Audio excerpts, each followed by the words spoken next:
بسم الله والصلاة والسلام عليك يا حبيب الله. مرحبا بكم غالياتي في مطبخ أم صهيب. نرحب بجميع الزواجد، نقول لكم مليون ألف مرحبا. اليوم مع فيديو جديد مع وصفة جديدة. اليوم جبت لكم بريوش قطني خفيف كي الريشة يا البنات، بواحد العجينة سحرية بمقادير مضبوطة، يجي روعة روعة، يجي وكأنه غيمة، خفيف ريشة طاب واحد اللون ذهبي رائع جدا، بدون عجن بدون دلك. هذا البريوش ويجي من أروع ما يكون. يلا نمروا مع بعض المقادير وطريقة التحضير وفرجة ممتعة للجميع. بسم الله، نبدأ على بركة الله. عندي لهنا كأس تاع حليب، الكاس اللي مكيله به تاع 220 مليلتر. الحليب تاعي راهو دافي. عندي لهنا نصف كأس تاع سكر، يعني الحلاوة معتدلة، ماشي حلو بزاف وماشي ناقص هذا البريوش. عندي ملعقة مملوءة جيدا، ملعقة تاع الأكل، خميرة فورية أو خميرة تاع الخبز. نخلط كمرحلة أولى، نخلط هذه المكونات مليح بالفوي كما تشوفوا هكذا. نذوب شوية هذاك السكر والخميرة غير شوية فقط، يعني ماشي راح نبالغ هنا في الخفق. بعد ذلك راح نزيد له هنا كأس تاع الفارينة تاعي راني مغربلتها البنات باش البريوش تاعكم يجيكم خفيف ويجيكم قطني. نخلط مليح هكذا حتى تدخل هذيك الفارينة في السوائل هكذا، يعني كمرحلة أولى. بعد ذلك راح نغطي على هذا الخليط ونخليه يختمر مدة 10 دقائق، يعني 10 دقائق حتى تشوفوا أنه اختمر شوية هذاك الخليط، باش نكملوا المراحل المتبقية. يعني هذه الخطوة يعني ضروري أنكم ديروها يا البنات، راح تعطيكم هذا البريوش يعني بلا ما تعجنوه، يعني راح يعوضكم على العجن تاع البريوش هذا. نغطي هكا بكيس بلاستيكي كما تشوفوا ونحطوا امام المدفأة. كما نعرفوا هذه الايامات يعني راهو بارد شويه الجو، مده يعني 10 دقائق حتى تشوفوا ضعف الحجم تاعو. لهنا بعد مرور 10 دقائق جبت الاناء تاعي. لاحظوا غالياتي كيفاش رجع هذاك الخليط، رجع رغوي.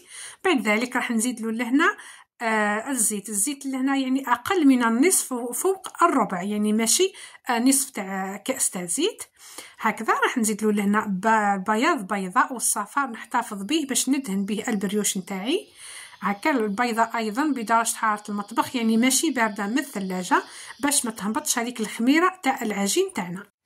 لهنا البنات زدت ملعقه تاع لافاني، راح نزيد لهنا ملعقه ايضا صغيره تاع ملح. الملح راح نديرو في المرحله هذه الثانيه هكذا كما قلت لكم. نخلط شويه بالفوي فقط، يعني راح ندخل هذيك الزيت وايضا لافاني، وايضا راح الملح.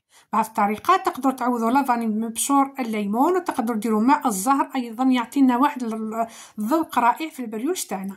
جبت لنا الكأس الثاني ونبدا نغربلو بهذه الطريقه، يعني لازم تغربلوه يا البنات. هذا الكأس الثاني راح نخلطه بالفوي فقط هكذا. لاحظوا غالياتي يعني كيفاش راح نخلط بالفوي. زدت لهنا ايضا ملعقه صغيره تاع خميره الحلويات، ونخلط هكذا مليح كما تشوفوا. نخلط بالفوي حتى يندمجوا هذوك المكونات، ونبدا نخبط العجين تاعي بهذه الطريقه هكا. يستغني كما قلت لكم راح نستغناو كامل على الدلك تاع العجين. بهذه الطريقه راح تجينا العجينه تاعنا خفيفه وهشه، ما شاء الله تجينا خفيفه كي القطن هذا البريوش تاعنا. بعد ذلك راح نزيد لنا، راح نحي الفوي، راح نكمل بيدي. راح نزيد الكأس الثالث، يعني في المرحله الاولى درت الكأس الاول تاع الفارينه وزدت له لهنا الكأس الثاني، والان راح نزيد الكأس الثالث بالتدريج.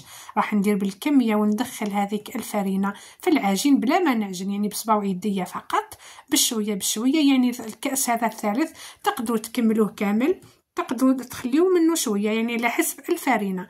انا لهنا العجينه تاعي نحتاجها يعني تكون طريه وتتلصق في اليد، يعني نحتاجها شويه طريه. اذا يبستوها اخواتي راح يجيكم البريوش تاعكم مكدس وما يجيكمش خفيف.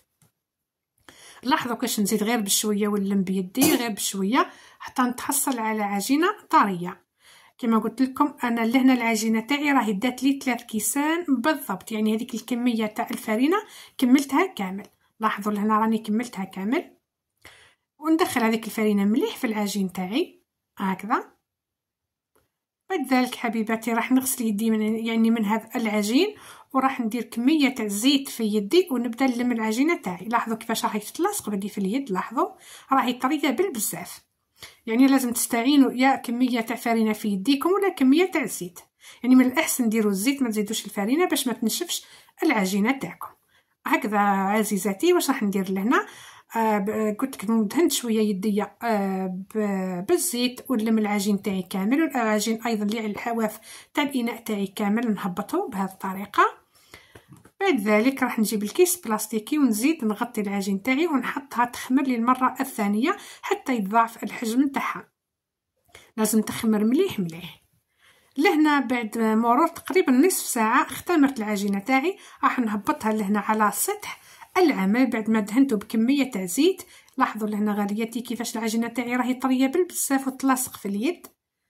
الان واش راح ندير لهنا؟ راح نديرها كوريات، يعني ندهن كميه يدي بالزيت ونديرها هكا كوريات. انا لهنا راح ندير 8 كرات. انا درت لهنا البريوش تاعي الحبات راهم كبار، وانتم اذا بغيتوا ديروه يعني حبات صغار تقدروا ديروا من 9 الى 10 كرات كيما بغيتوا. انا لهنا يعني درتو 8 هكا. انا راح ندير بالطريقه هذه كما تشوفون. لهنا بلا ما نهبط هذاك الخمور تاع العجينه نقسم العجينه هكا الى 8 كرات. بعد ذلك واش راح ندير؟ راح نجيب الصينيه اللي راح نحط فيها هذا البريوش. لهنا في هذه المرحله اخواتي تقدروا تهزوا كره وتفتحوها في الوسط، يعني تبسطوها على سطح العمل وتحشوها بالشوكولا. اذا بغيتوا ديروا البريوش تاعكم محشي. انا جبت لهنا الصينيه تاعي دهنتها بكميه تاع زيت وشعل الفرن تاعي الى 200 درجه، اعلى درجه في الفرن تاعكم اخواتي، باش لانه البريوش يحب النار القويه. وحطيت هكا هذوك الكرات في الصينيه بهذه الطريقه وبعدتهم شويه على بعض هكا، لانه باش كيزيدوا يختمروا راح يلصقوا ويجيوك شغل خليط النحل هكذا كما تشوفوا. لاحظوا كيفاش بعدتهم شويه على بعض هكذا. نزيد نخليهم يختمروا للمره الثالثه، يعني نغطي عليهم منديل تاع مطبخ ونخليهم يختمروا. بعد ذلك كما قلت لكم راني مشعله الفرن تاعي الى 200 درجه من الاسفل فقط كي يسخن مليح. نزيد نقص فيه شويه ونحط الصينيه تاعي في الرف الوسطاني. جبت لهنا هذاك صفار البيض اللي كنت خليته من قبل، درت له لهنا ملعقه صغيره تاع حليب، وتقدروا ديروا القهوه يعني قهوه سريعه الذوبان او القهوه تاع بريس، ديروا ملعقه صغيره. وندهن هذاك البريوش تاعي بعد ما اختمر وضاعف الحجم تاعو هكا، ما نضغطش يعني بزاف باش ما يهبطش هذاك الخمور. وراح ندير لهنا رقائق الكاوكاو، يعني كاوكاو ايفيلي الفوق، يعني نتوما تزينوا كيما بغيتوا. تقدروا طيبوه يعني هكا ما بلا ما تزينوه، في الاخير ديروا له خطوط الشوكولا، او تقدروا ديروا لهنا كاوكاو ايفيلي كيما درت انايا. تقدروا ايضا ديروا سكر، يعني سكر احرش من الفوق كيما بغيتوا. لهنا ندخل البريوش نتاعي طيب من الاسفل لما يحمر لي على الحواف، نزيد نشعله من الفوق حتى يدي لي هذا اللون الرائع جدا. انا حمرته مليح، انا بغيته يحمر لي مليح. بعد ما نحيه من الفرن مباشره نغطيه بمنديل تاع مطبخ باش يرجع لي الطري كما تشوفوا، يعني مده دقيقه الى دقيقتين. هذا هو غالياتي البريوش نتاعي. اذا بغيتوا يعني تدهنوه من الفوق بالمربى او بالعسل، وتقدروا ايضا ديروا له سكر كلاصي كتزيين من الفوق فوق هذاك اللوز ايفيلي. وتقدروا ايضا ديروا خطوط الشوكولا. انا لهنا دهنته يعني دهنه خفيفه فقط بالمربى تاع المشماش، وهذا هو الشكل تاعو النهائي. كما تضغطوا عليه يعني يجي خفيف كي الريشه. غالياتي واش راح نقول لكم، ان شاء الله يعجبكم هذا الفيديو تاع نهار اليوم، وهذا البريوش ايضا خفيف ظريف مقادير مضبوطه. نتلاقاو ان شاء الله في فيديو قادم مع وصفه جديده. نقول لكم بقاو على خير في امان الله تعالى. بلا ما تنساو اختكم ام صهيب جا من الفيديو بارطاج مع احبابكم واصدقائكم في امان الله تعالى.